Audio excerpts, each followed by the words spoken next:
Hello' everyone, আপোনালোকৰ খবৰ ভালনে? সেয়া কালি ৰাতিপুৱা 5:30মান 6টামান বজা সময়।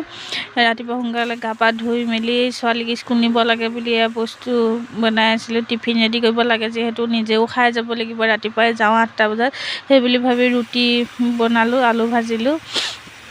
ভাবিলোঁ ছোৱালীক টিফিনত ৰুটিকে দিম বুলি পটাপট ৰুটি বনালোঁ, আমিও খালোঁ। খাই মেলি স্কুল যাওঁ বুলি ল'লোঁ। তাৰপিছত নিজাকৈ অকণমান দেখুৱাইও দিলোঁ। সেয়া বনাই থাকোঁতে আপোনালোকৰ লগত বোলো অকণ কথা পাতোঁ বুলি ল'লোঁ, কিন্তু ভইচটো কাটি দিলোঁ আৰু এতিয়া দিলোঁ।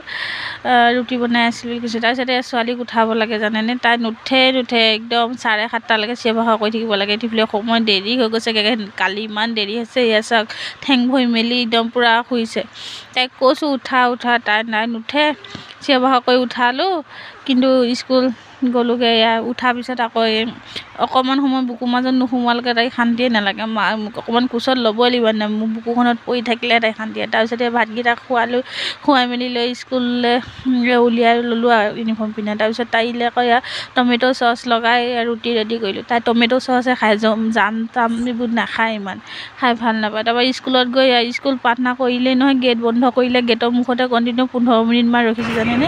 তাৰপিছত আকৌ ছোৱালী থৈ বহিয়ে থাকোঁতে হাতী দেখিলোঁ। হাতীটো দেখোঁতে ভিডিঅ' কৰিলোঁ। প্ৰায় আমি এইকেইদিন হাতী দেখিয়ে আছোঁ জানেনে।